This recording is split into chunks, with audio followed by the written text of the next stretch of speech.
I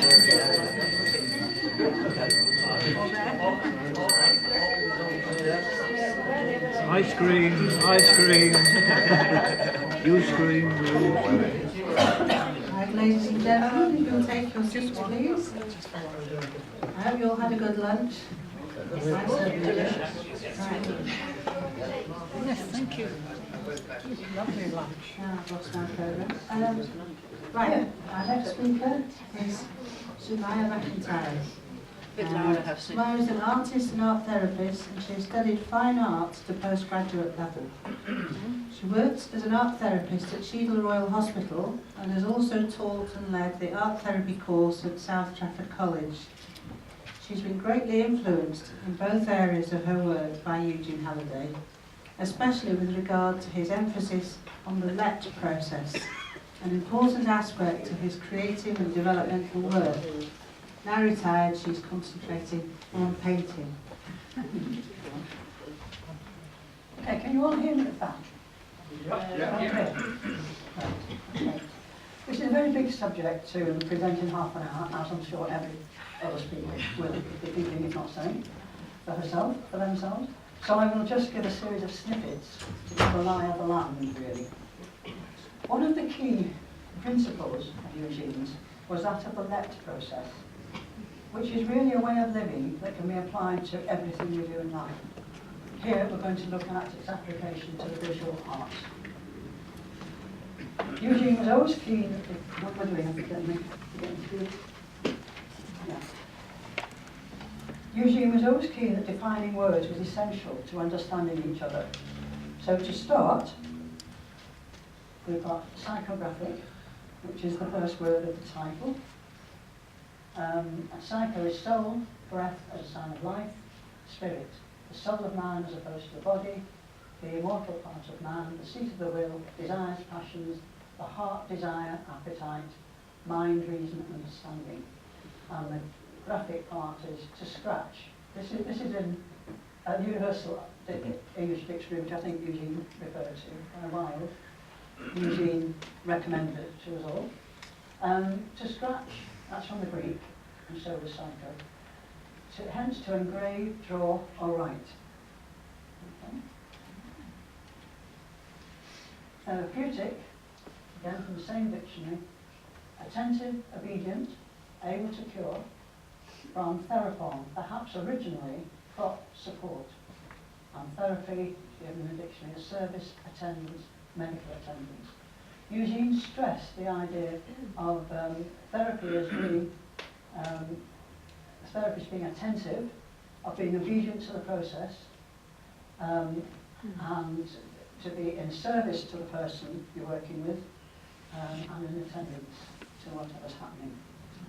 Which means a great definitions for therapy. There's also another two meanings I'm going to give you, but I haven't got it on the graphics here. Let. The meaning which applies to Eugene's use of the word let in the dictionary comes from the Middle English word letten, I don't know how you pronounce that, to leave and relinquish. Art, the word art is very interesting, I haven't looked at this before. It originates from a base, which means in these terms, a fitting, adjusting, joining, which is quite interesting. I think what the artist does, takes lots of different elements, puts them together, and adjusts them, and ends up with a particular joining anyway. In a series of articles for the Church magazine of Michael Graham's church, Eugene used the term let in let go, let God, don't hold on to something, let God do it. The quotation, let there be light, from Genesis chapter 1 verse 3. He also says that God is always present, here and now, everywhere, and that this idea possibly originates from the Renaissance idea of the macrocosm and the microcosm. Macrocosm of the universe, the microcosm of man, in which whatever can be found in the universe can also be found in man, and vice versa. There are two ways to use the let process. One is spontaneous, which allows expression of one's own state of being at any one time, and using a focus to banish from one's presence anything that would interfere with the exploration and expression of whatever one is focusing upon. Anything which is apparently from within oneself or from outside oneself as the starting point. Slide 6. In some notes written by David Marlowe in collaboration with Eugene, intended for students of the Yantra class, letting is described as a perfectly ordinary feeling procedure. It's not special in any way, and he certainly thought it wasn't magical or occult or anything like that. Perfectly ordinary feeling procedure. It is based, again, he says, on the Renaissance concept of man as a microcosm to the universe as a macrocosm. The internal geometry of the big sphere of the universe is repeated in every subsequent small sphere, notably man. And he uses the word man as a sort of humankind, rather than the gender man or woman, but we assume it's a person. So man is the ultimate repository of all the compacted wisdom of all things, which means all the knowledge we need is within each of us and is accessible to each of us.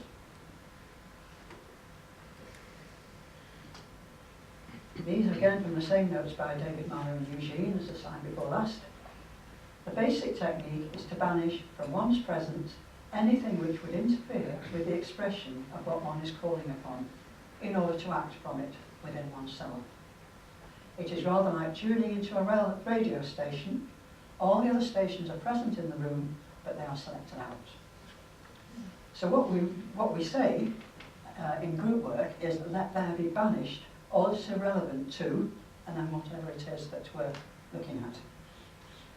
And it can be an idea, a text, a person from history, a physical symptom, the state of a relationship, or whatever.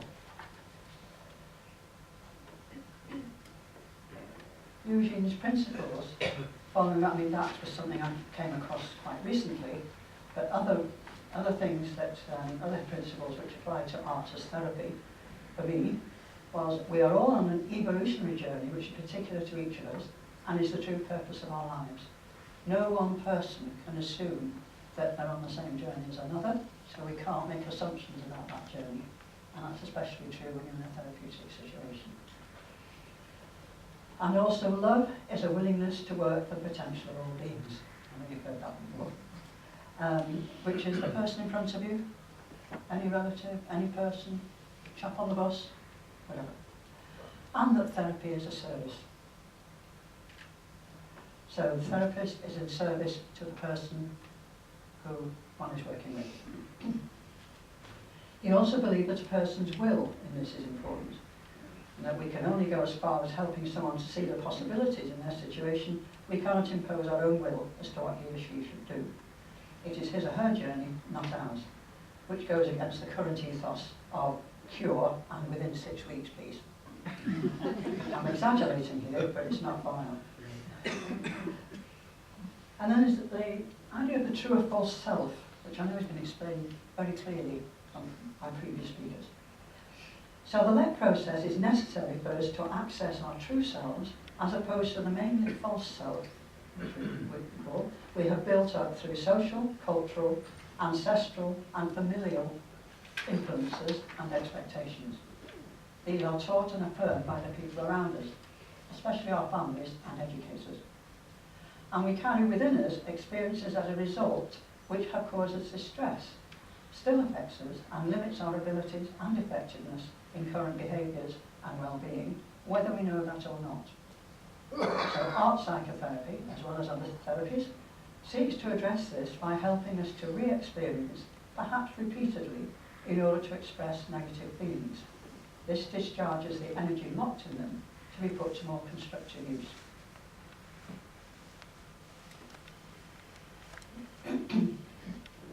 The idea of a four-part person has already been introduced. Eugene's idea in relation to therapy was that the feeling part of ourselves is undeveloped compared to the thinking, willing, and our awareness of the physical body. none of which are thoroughly developed in any other life, is it? But certainly the feeling isn't.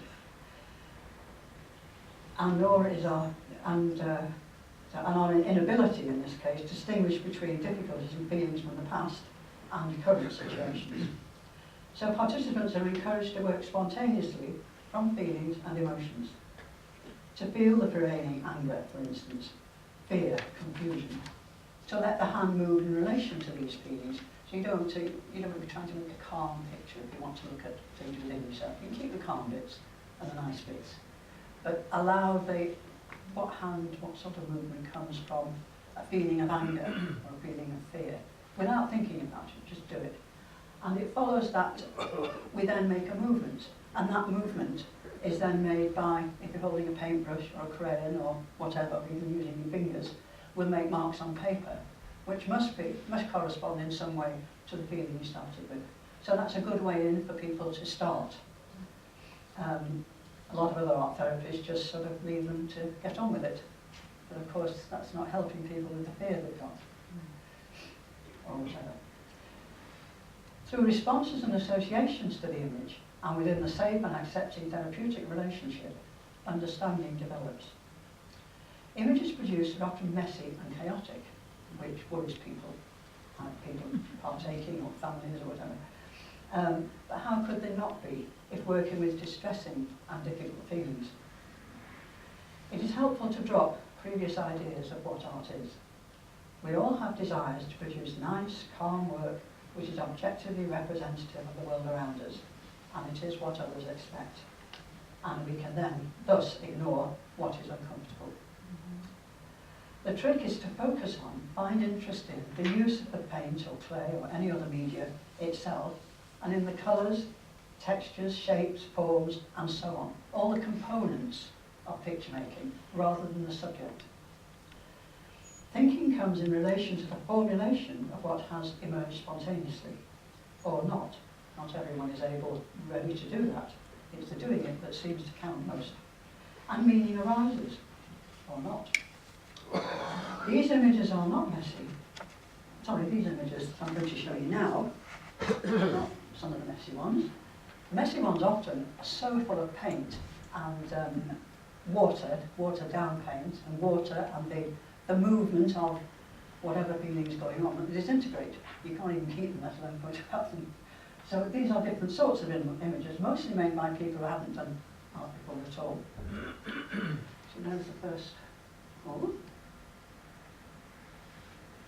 All had meaning for the person doing it.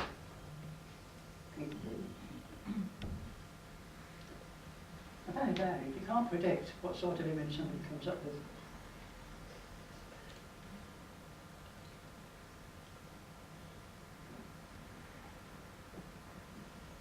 I can't say anything about them individually because of constraints of time, but also because of the issues of confidentiality. So they've not even got names on. That's one of the big things in therapeutic work. So, using art.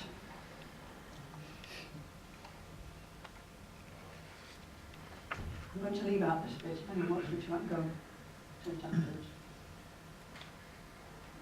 These next few works, we're coming on to the last part of the talk.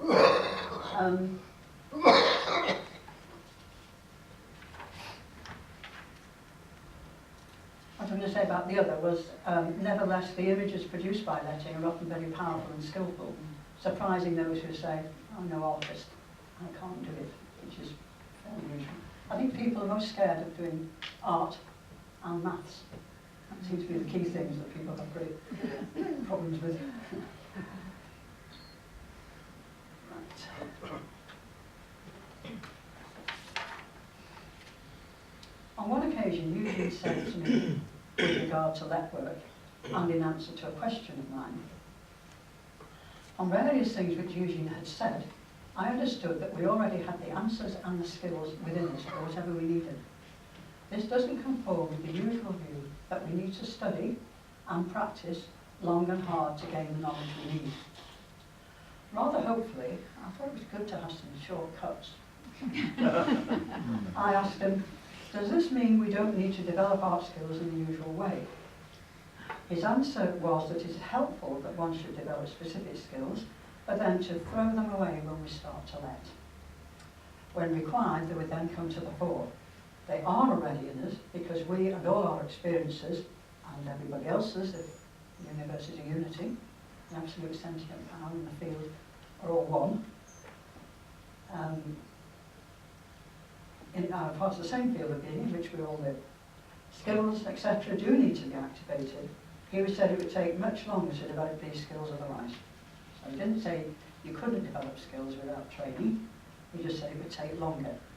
But experience does a lot, as we know from some people who don't attend any official seat of learning. But you do have to go at it.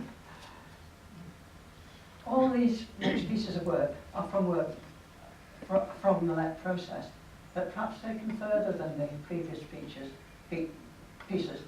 But focusing on something other than one's immediate personal position.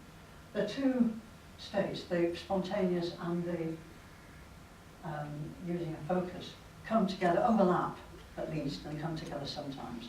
I think these probably come together, but starting with an external, apparently external focus. But obviously we work with whatever is right for us at any particular time, if we let ourselves. Speaking with Vida and Zohar, and show their work in a minute, it was striking to find that we all work in a similar way, although the works look so different. We all spend time feeling into what the starting point of the piece will be. Then there's a period of activity in preparing for it, size, medium, subject, focus, and in preparing ourselves, which is really important, to be in the right zone, current parlance, to be able to work.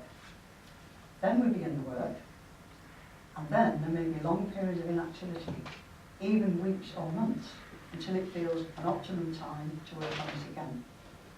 This may happen more than once. Certainly for my work it takes weeks, if I keep at it fairly consistently, even longer if I don't for various reasons. I can only speak a little about my work here. I can't speak for Vida's and Zohar's. We do intend to spend more time talking about our work in a session at St. Luke's in February. So look at these pictures. That one is Jacob's Ladder. In that one I focused on the text, and at Eugene's suggestion I went through the text word by word, looking at the meaning in miles, or using the way that Eugene looked at words and I couldn't find them in miles. He had a very specific way of looking at each individual letter as having a spiritual significance. And then I did 5 paintings, individual paintings. Oh no, not that one, sorry. I did a series of paintings first, and then I started on this one, which was 5 foot high, and just let it happen. And that's what came out. The next one is the 5 elements, which is commissioned for Withington Hospital. It's not there now, they pulled the hospital down. And there I worked on each of the elements in turn, just on a let process, just having the idea in mind and letting my hand move and move intuitionally from mark to mark and colour to colour, and just let it build up. Took about 2 months or 3 days a week at the hospital working for that. You see, it's 8 feet high, 8.5 feet high, I think. Yeah. And I was working on a ladder to the top. Me and Michelangelo, I thought. And in this one, I just started, because I hadn't painted for a long time, so I'll just start and see what happens. And that began to emerge, and it felt to me the title was A Shorn Lamb. And again, I left that for quite some time. I went back to it and then worked intermittently, but with shorter time periods in between. So that's my stuff. This is one by Edith Roberts, done in pencil and pencil crayon. They're very different. The intention in every small mark is fantastic. It's very powerful, isn't it? As well as the subject matter which emerges. 2 points. That's another one.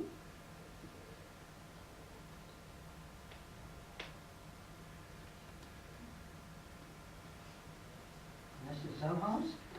Zohar's done a lot of painting, all sorts of things, but she latterly worked with stone. She says one of the things that she she starts with is, what sort of size of stone? She might already have a piece, but she has to see whether it feels right to use that piece or another. And then she sort of lets that percolate for a bit and see what quotation she needs. And then she works, and again, she leaves it for quite some time, as Vida does as well, before it feels right to continue with it. So it's quite a different process than the one that certainly I was taught to do, where you really keep at it all the time, and you're not a painter unless you're painting most of the time, which held me back for a long time. That's in the hotel garden on Iona, that both she and I stay at, not usually together, but once a year, or nearly once a year. It's a fantastic place. So it's a lovely place to have it. Can you read it on these stones? Is it clear? Very lyrical. And then that's a later one. All the words are stage. And stone carving. Stone carving relief, I think you call them, don't you? Really? You found a place for that yet? No, still looking for a home if anybody knows Yeah. one. I usually go to Stratford. Right, and that's your lot. That's much faster than I thought. Hope I've included everything. Oh yeah, the last thing. Right. The wind-up. Wind-up. I would like to end by saying that we create from our whole self. Often it's the difficulties we work from, as described earlier, that, and often these have brought people into our therapy too. But what begins to be seen in the images are positive aspects too, and over a period of time one realises real strengths and other positive qualities. People think art therapy is all about negative stuff, all about expressing your anger and getting all your family upsets out of the way. But actually it's a dual process. That might be solely what's happening at the beginning, but as time goes on. The example I usually use with people is that a lot of people, when they start working in this way, people with depression particularly, will make an image that they know is their depression. And they'll often make a tunnel. And the tunnel may or may not have a light at the end of it, depending where they are in their illness.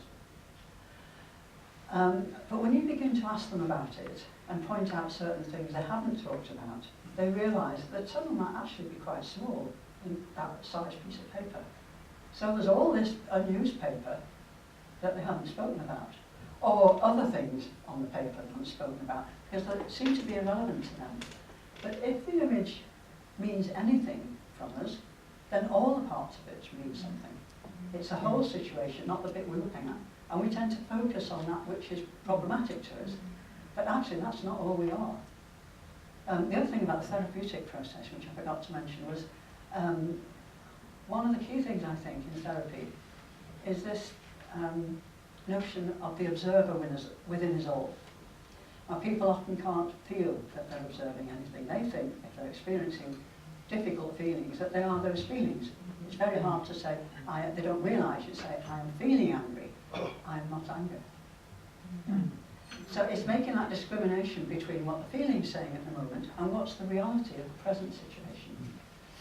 So getting them to look at the white of the paper, for instance, or anything else, shows them that within themselves, because they've shown us by exteriorising it, there are other things other than the depression that they and everyone around them is focused upon.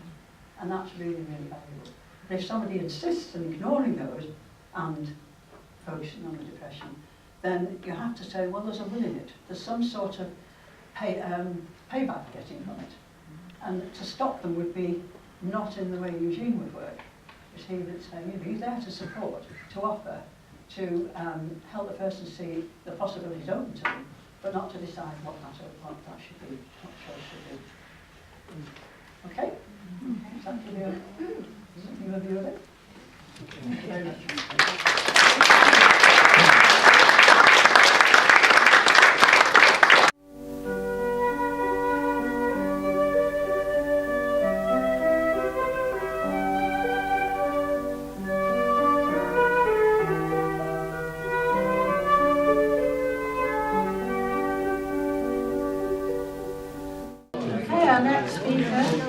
Zhu Hennessy. He first met Eugene in the late 1960s when working on the medical staff at Cheadle Royal Hospital. She retired from the NHS in 2001 and since then has lived in Cornwall. She's a regular speaker for the Eugene Halliday Association and her series of talks on prayer has been very well received.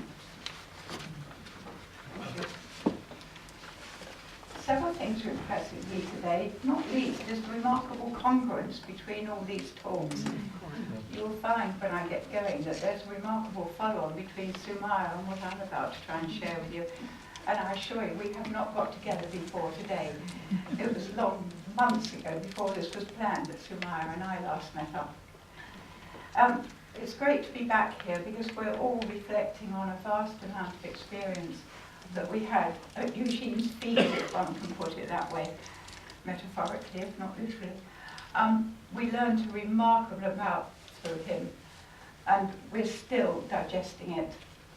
And in a way, many of us are referring very much to memory. We're remembering things we've learnt with him, things we've learnt that we've discussed with one another, and those memories are very precious. Memory is, we will all agree, I'm sure, is a very, very important part of our experience. But perhaps it's something that we might tend to take for granted unless we have a medical mishap and we suddenly find we're lacking it, or someone in our family is lacking it. Then we realise what a major part it's played in our lives. But how many of us ask ourselves what actually is memory? Now, I know in medical practice that for years we've been taught there are memory pathways, there's memory programming, there's neuro-linguistic programming, all sorts of fancy terms. But that still begs the question, what is memory? And I'm going to share with you the way contact with Eugene helped me radically rethink memory. We know our experiences, I've already said, that they help or hinder our function.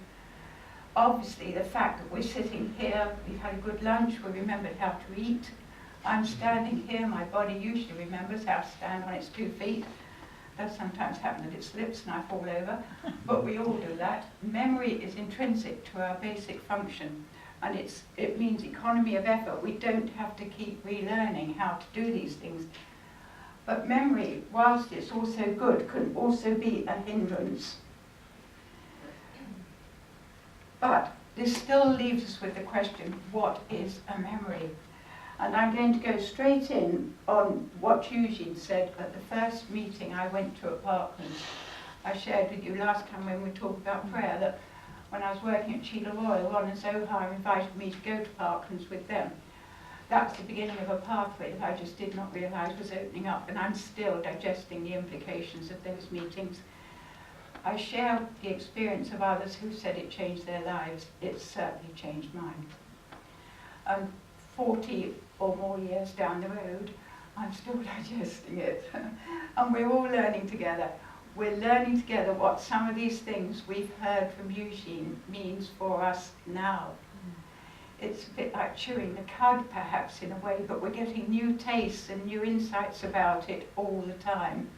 And we're continuing that today, I hope, as we look at memory and this very basic fact that everything that happens to us, our experience of the world around, everything is within the absolute sentient power continuum. And I'm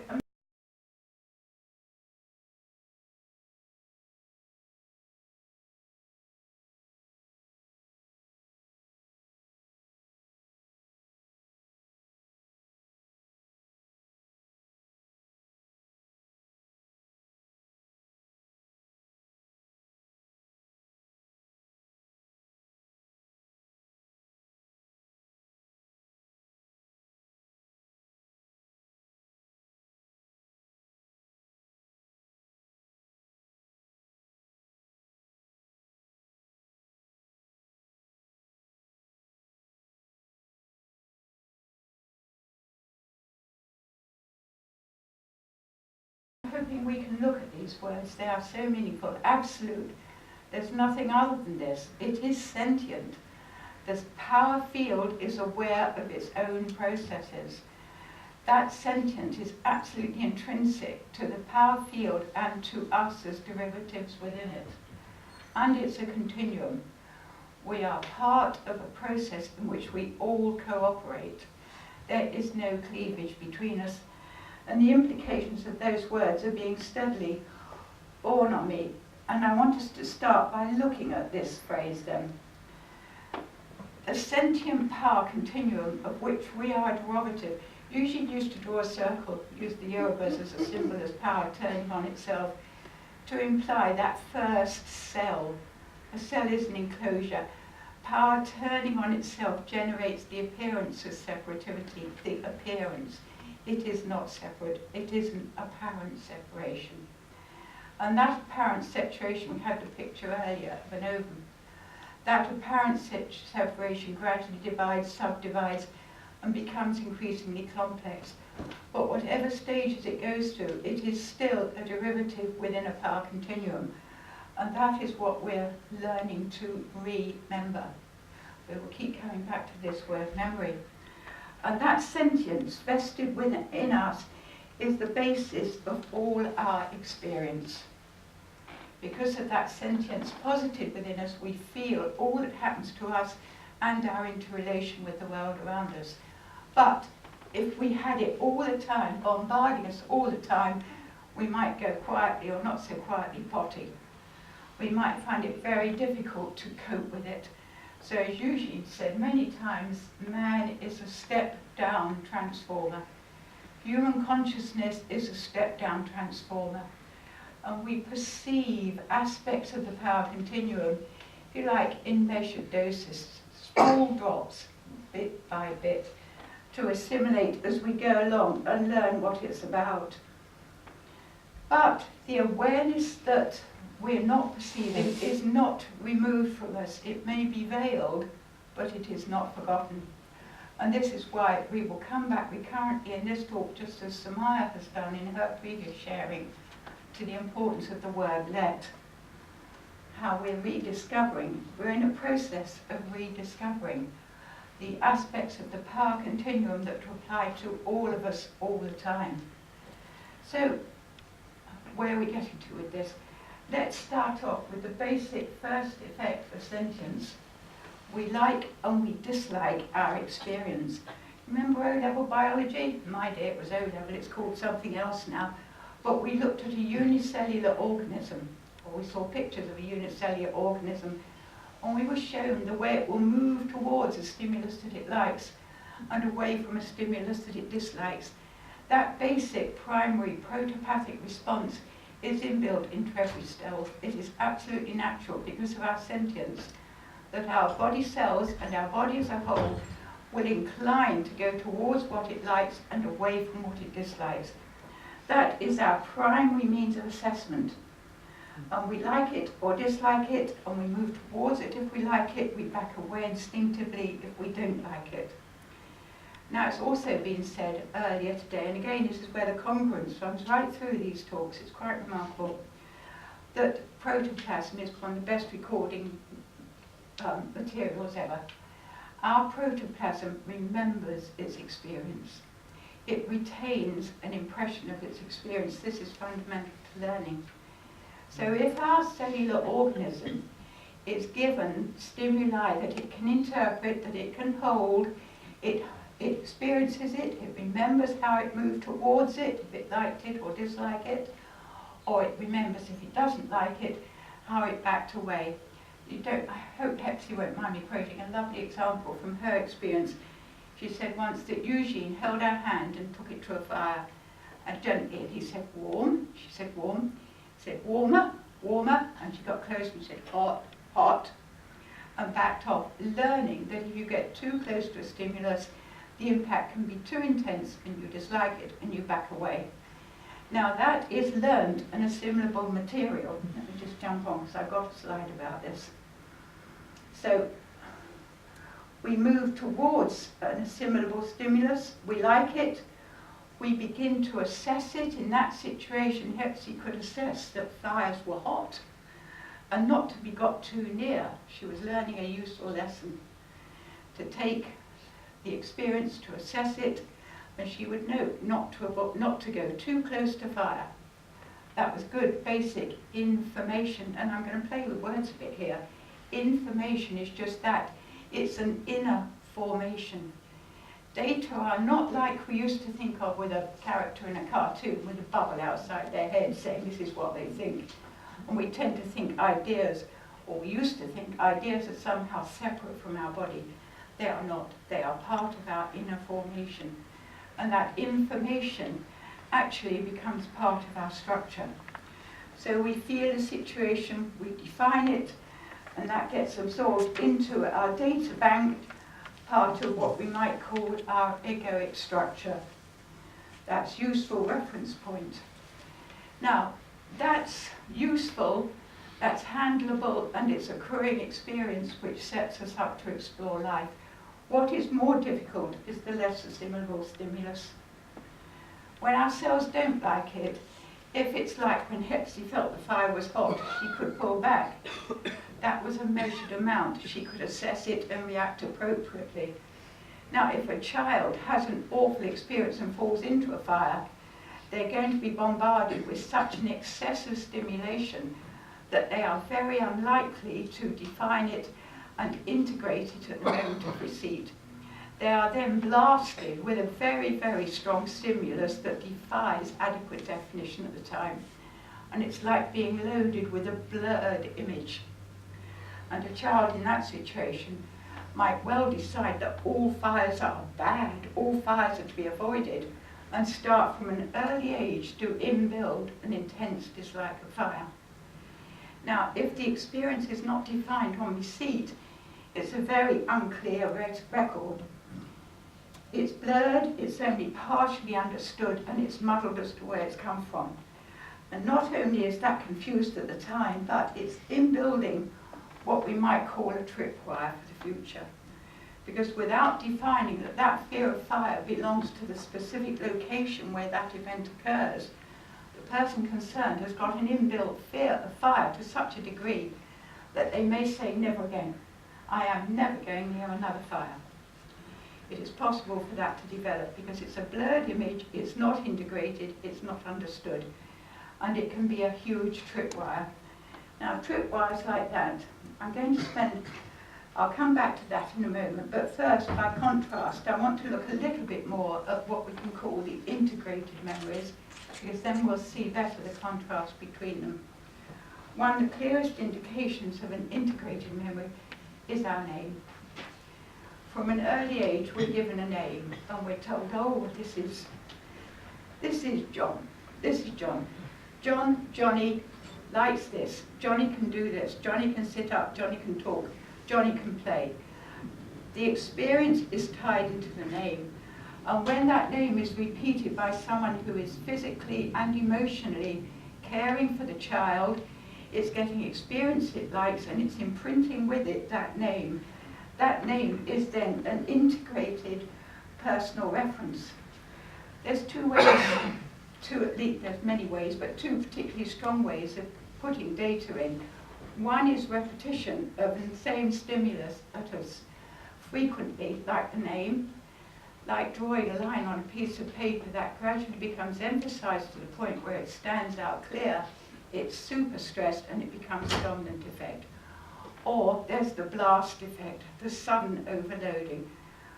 And in some rights, the name is given an overload with a traumatic experience, which will also blast the psyche with that name. So again, the psyche is loaded then at a referential level that's understood and at another level that also supports it. But the name is very important and it becomes a reference point. With all this sentient power around us, we need a reference point to refer to give us a stable reference and to integrate further data. So the name is very, very important to us as we go through life, and that egoic data bank is a very important functional aid. It's like having a library in which we can put the books in order, and we can open them as we will and read them as we will. Now, with less integrated data, by contrast, the effect is very different. The initial effect has come in too soon for us to remember precisely where it's come from and precisely what was involved on the impact. It may be that it's so discordant that we try and reject it on receipt. So if someone gave me a dish with too much chili in it, I'm likely to reject it on receipt because I do not like too much chili. That's rejecting something that's come in on receipt. Similarly, with some forms of music. Some people reject them out of hand because they are totally unacceptable to their ears. If it's that discordant, a person will reject it quickly. Sometimes it creeps in and we gradually acclimatise to it. But overall, if there's a discordant, non-analysed, non-assessed stimulus, it's likely to stay with us, and it risks building in what we've called a tripwire. Now, let me give some examples of this. Overexposure to a loud noise. You can see this in animals. My brother had a dog that was terrified of any loud noise. It was a rescue dog, so we don't know where this had happened. But any loud noise, including the vacuum cleaner, made that dog go frantic. He had been exposed and conditioned to a very loud noise somewhere that made him back off from any loud noise situation. Some people are very averse to human contact, perhaps because they've been overexposed to it as a child in ways that were unacceptable to them or ways that were unpleasant and hurtful, and that obviously leaves an impression on them, and they retreat them from subsequent contact. Slightly more subtle, but still an effect of an unclarified memory, is the effects of indoctrination. If a child is blasted with certain ideas from a very early age and overloaded with them in a way that says this is the only way, you mustn't consider any other, it can become imprinted to such a degree that it becomes a big tripwire within their psyche. And I've seen several youngsters in various situations who have rejected out of hand any consideration of ideas that relate to another discipline because of the way they've been conditioned. I've also seen it in medical circles.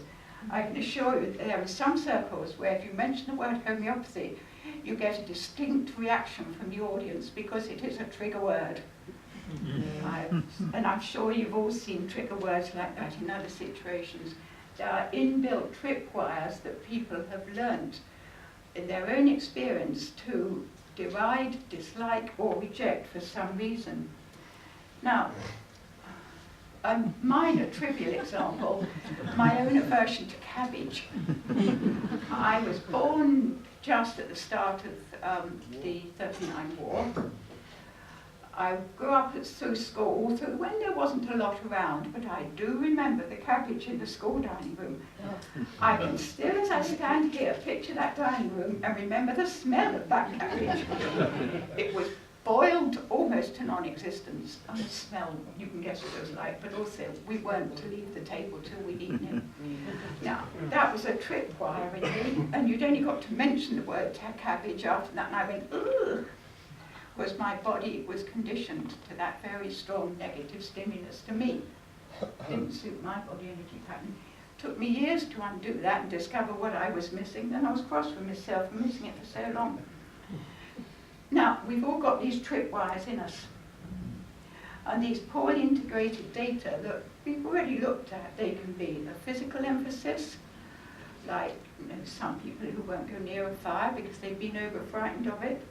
Emotional, people who hate certain types of encounters because they've been badly frightened, and the intellectual, where some dogma has been so stressed that a child and even an adult cannot think beyond its confines without feeling fear of reprisal. And these are, I come back to this word, tripwires. Now, they are also a scope for major disease. All of us probably know, and I've certainly met it in my work, people who've been so frightened of the great outdoors that they have been afraid to go out. And some people are afraid to leave the house for years because they have such a fear of the outside world.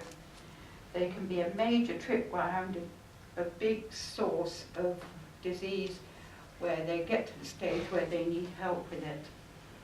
And so there is scope here with these data for individual training, relearning and learning through it.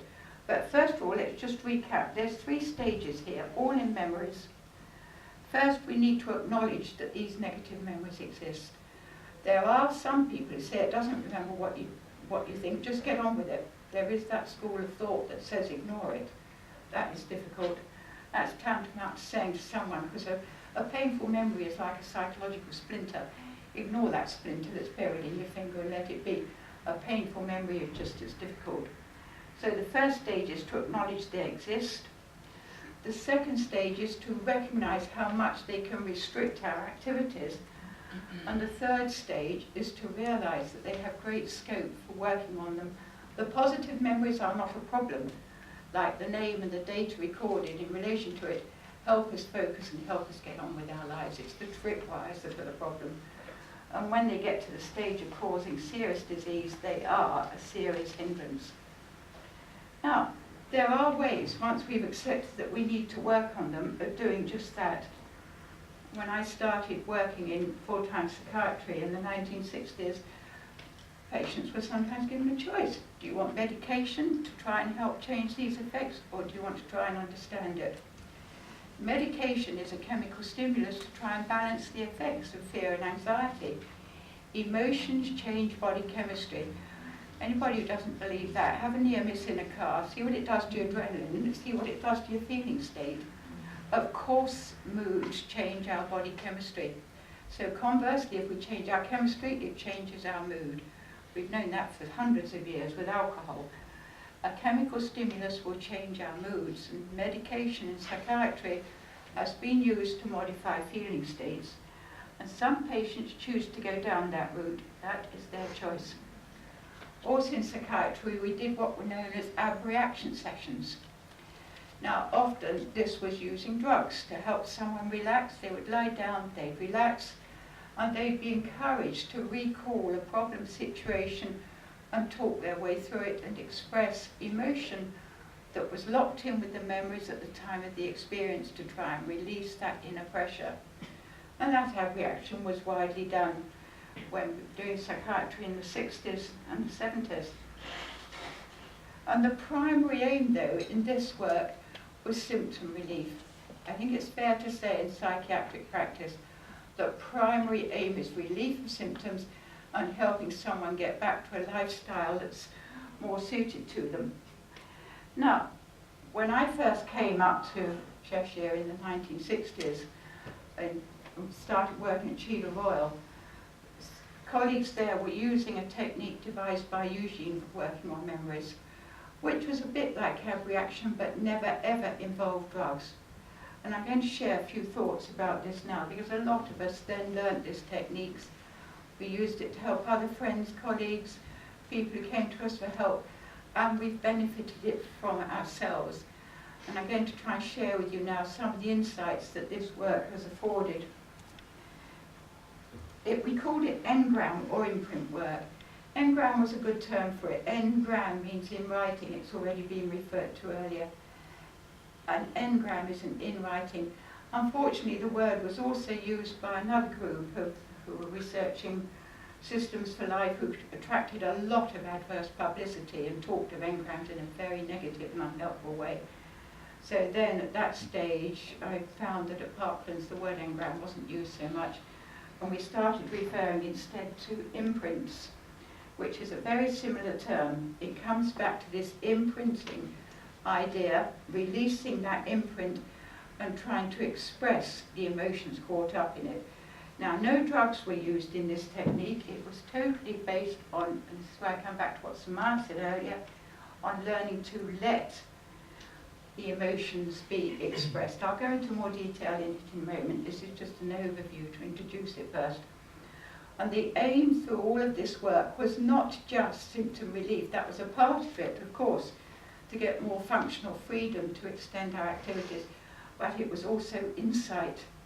It was try and learn what we could, not only about the painful memories, but about ourselves. So let's look a bit more about this type of imprint work that Eugene taught us to do, and we learned each one of us to do it in a different way. Each person uses a slightly different method, just as with art therapy. You use a way of applying it that happens to work with you and with the people you're discussing it with. But the key word always is to let.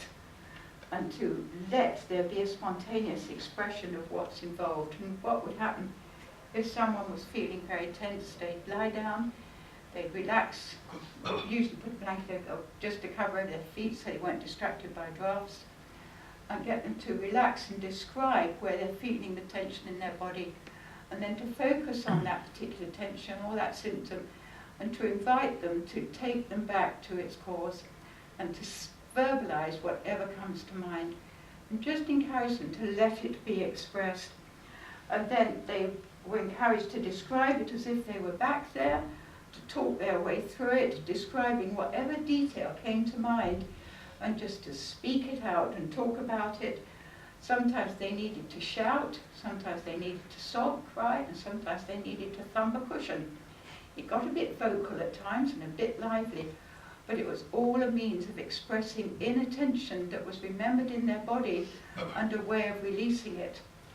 And what we would do, we would help them, encourage them to talk their way through it, and when they'd gone through the sequence, to feel a bit of relief at the end of it, and then to go back through it again, and to order to what we would call run it down, and gradually expressing the emotional content in that experience, enable them to see more factors that were involved in it, to talk about them, to begin to understand some of the processes that were involved in the interaction, why people were reacting as they did, and why those feelings were welling up in the person who's experienced it, and giving voice to it and expressing it.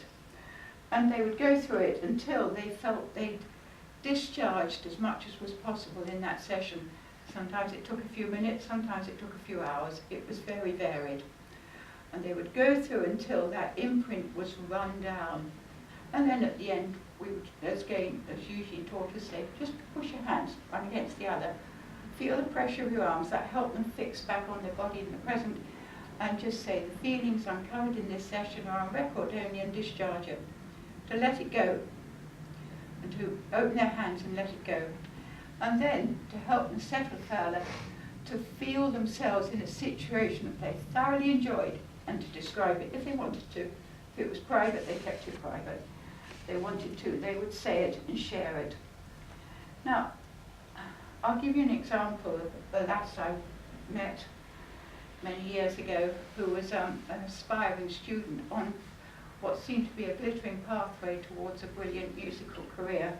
She got various prestigious prizes, but then had the awful experience of going into a concert and her hands absolutely freezing with tension. She could not play. And she sought help because of it, and the anxiety overflowed and helped her, affected her overall, as she got into what was generally described as an anxiety state, focused on her hands. And as usual, she had the choice, did she want medication or did she want to try and understand it more? And she opted to understand it more, so encouraged her to let it take her back to its cause. And she described being in a room at school, being berated by a senior member of staff for her behaviour and her skill. And she felt so angry and so hurt, and she felt herself shrinking in size physically, and she felt the anger welling up inside her. She was really battered by what was coming across to her from this senior staff person. She went through it time and time again until she gradually understood some of the tensions in the person, saw that it was the opinion of that person and wasn't necessarily everybody else's opinion, and was able to release some of the fear and anger she had felt. But she also realised that as she looked over the head of this person, she was looking out through a window which had leaded lights, and they were diamond-shaped panels. Subsequently, in concert halls, when she'd seen windows of a similar nature, she had freaked out. And the tension from that school situation was replayed and focused on her hands. And the insight getting, as she saw where it arose, helped her to release enough of its effect to get back to playing. So that was just an example of where she not only released the effect, but she understood more of the factors involved in it. And this is what we were working on with work on imprints, trying to not only release the tripwires, but understand what's led to their development.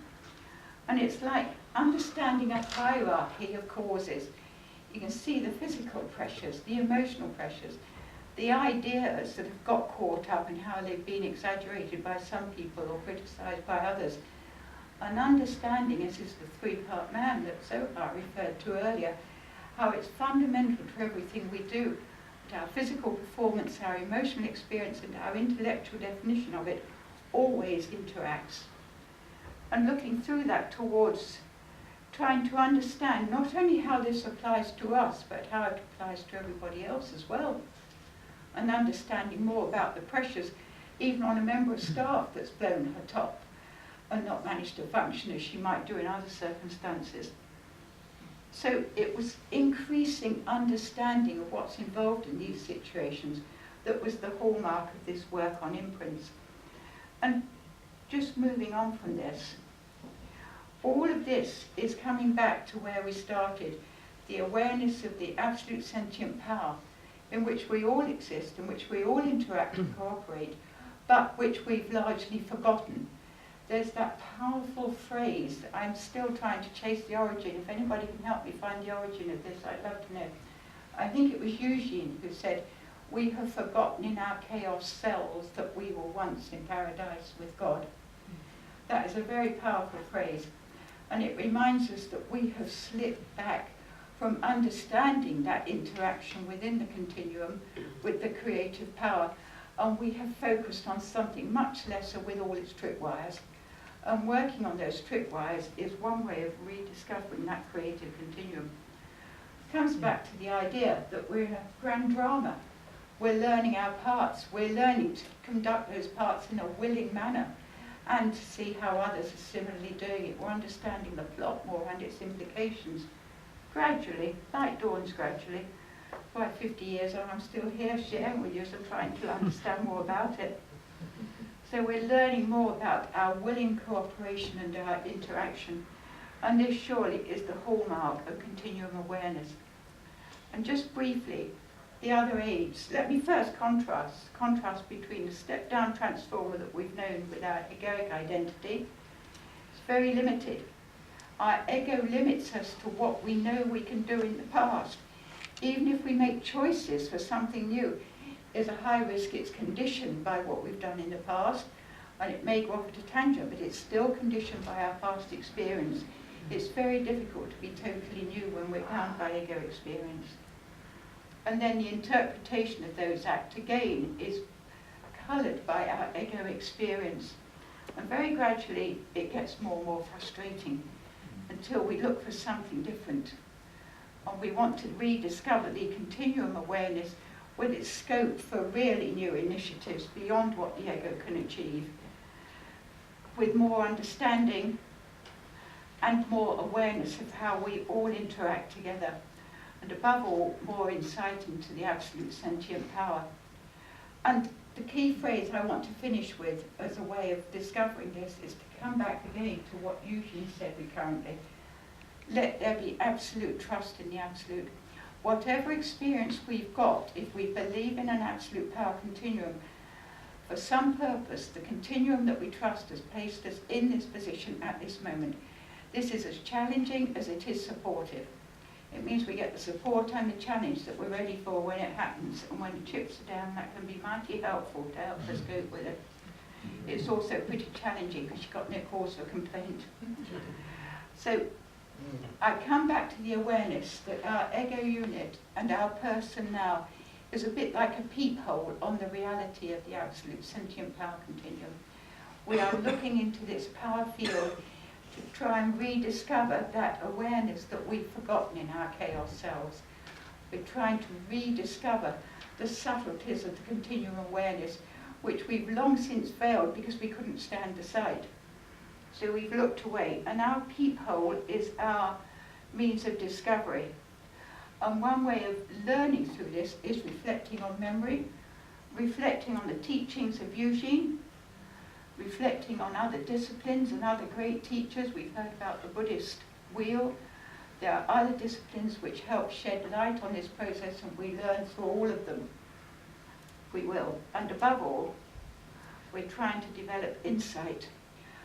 And just these ideas, I used to think that ideas were about an experience. The ideas were sort of pointed towards an experience, and the ideas could tell us where we can get the help we need. I want to share with you the thought that those ideas themselves are formative. Those ideas are couriers. They're not just about the experience, they are the experience. They're an expression of it. I remember Heps's mother, Joan, saying, the power of an idea. And I thought, power of an idea? Yeah, ideas are in a bubble out there. The ideas are formative. They are part of our structure. They are within us, and they create their own field within us. And letting those ideas work within us, they convey their own message, their own impact within us, and help us gradually discover the insight to which they refer. So we work on the ideas, we work on what Eugene has taught us and shared with us. We're privileged people. We've actually sat at his feet and heard it either firsthand or from others who've sat with him. And we're learning to look through this peephole towards more understanding. And above all, surely the need as we look through this peephole and try to see what these memories mean for us and what we can learn is to be open, to be ready to be surprised. We do not know what that state will be. We're working towards it. But to be ready to be surprised and to be able to cooperate with the new insight as it arises, because it is new. And we're here sharing this work today that we've reflected on for decades, because we're slowly having the scales lifted off our eyes so we can see a little more of the implications of sentient power awareness and sentient power field interaction. So let's carry on with our discussions, and so let's carry on digesting what we've heard at the feet of Eugene, and thank you to him for all the work he did in sharing it.